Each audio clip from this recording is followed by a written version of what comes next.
दोस्तों, एक बार श्री कृष्ण भगवान द्वारका में रानी सत्यभामा के साथ सिंहासन पर विराजमान थे। निकट ही गरुड़ और सुदर्शन चक्र भी बैठे हुए थे। तीनों के चेहरे पर दिव्य तेज झलक रहा था। बातों ही बातों में रानी सत्यभामा ने श्री कृष्ण से पूछा कि हे प्रभु, आपने त्रेता युग में राम के रूप में अवतार लिया था। सीता आपकी पत्नी थी, क्या वे मुझसे भी ज्यादा सुंदर थीं? द्वारिकाधीश समझ गए कि सत्यभामा को अपने रूप का अभिमान हो गया है। तभी गरुड़ ने कहा कि भगवान, क्या दुनिया में मुझसे भी ज्यादा तेज गति से कोई उड़ सकता है? इधर सुदर्शन चक्र से भी रहा नहीं गया और वे भी कह उठे कि भगवान, मैंने बड़े बड़े युद्धों में आपको विजयश्री दिलवाई है, क्या संसार में मुझसे भी शक्तिशाली कोई है? भगवान मन ही मन मुस्कुरा रहे थे। वे जान रहे थे कि उनके इन तीनों भक्तों को अहंकार हो गया है और इनका अहंकार नष्ट करने का समय आ गया है। ऐसा सोचकर उन्होंने गरुड़ से कहा कि हे गरुड़, तुम हनुमान के पास जाओ और कहना कि भगवान राम माता सीता के साथ उनकी प्रतीक्षा कर रहे हैं। गरुड़ भगवान की आज्ञा लेकर हनुमान को लाने चले गए। इधर श्री कृष्ण ने सत्यभामा से कहा कि देवी, आप सीता के रूप में तैयार हो जाएं, और स्वयं द्वारकाधीश ने राम का रूप धारण कर लिया। मधुसूदन ने सुदर्शन चक्र को आज्ञा देते हुए कहा कि तुम महल के प्रवेश द्वार पर पहरा दो और ध्यान रहे कि मेरी आज्ञा के बिना महल में कोई प्रवेश न करे। भगवान की आज्ञा पाकर चक्र महल के प्रवेश द्वार पर तैनात हो गए। गरुड़ ने हनुमान के पास पहुंचकर कहा कि हे वानर श्रेष्ठ, भगवान राम माता सीता के साथ द्वारका में आपसे मिलने के लिए प्रतीक्षा कर रहे हैं। आप मेरे साथ चलें, मैं आपको अपनी पीठ पर बैठाकर शीघ्र ही वहां ले जाऊंगा।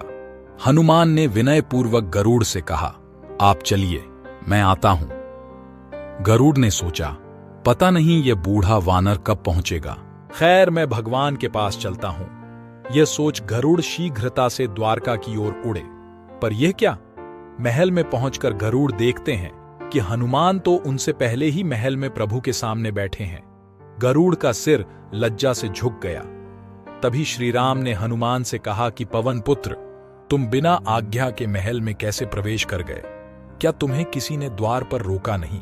हनुमान ने हाथ जोड़ते हुए सिर झुकाकर अपने मुंह से सुदर्शन चक्र को निकालकर प्रभु के सामने रख दिया। हनुमान ने कहा कि प्रभु, आपसे मिलने से मुझे इस चक्र ने रोका था, इसलिए इसे मुंह में रख मैं आपसे मिलने आ गया। मुझे क्षमा करें। भगवान मन ही मन मुस्कुराने लगे।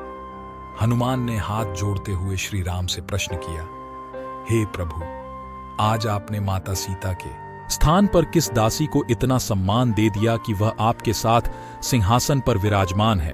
अब रानी सत्यभामा का अहंकार भंग होने की बारी थी। उन्हें सुंदरता का अहंकार था जो पल भर में चूर हो गया था। रानी सत्यभामा, सुदर्शन चक्र व गरुड़ जी तीनों का गर्व चूर चूर हो गया था। वे भगवान की लीला समझ रहे थे। तीनों की आंखों से आंसू बहने लगे और वे भगवान के चरणों में झुक गए। अद्भुत लीला है प्रभु की। अपने भक्तों के अहंकार को अपने भक्त द्वारा ही दूर किया उन्होंने। जीवन में कभी भी अहंकार नहीं करना चाहिए। जरूरी नहीं है कि आज जो आपके पास है वह कल भी होगा।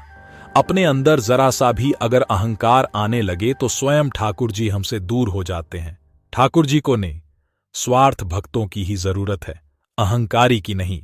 दोस्तों, वीडियो पसंद आया हो तो चैनल को लाइक, शेयर, सब्सक्राइब जरूर करें और कमेंट में जय श्री कृष्ण अवश्य लिखें।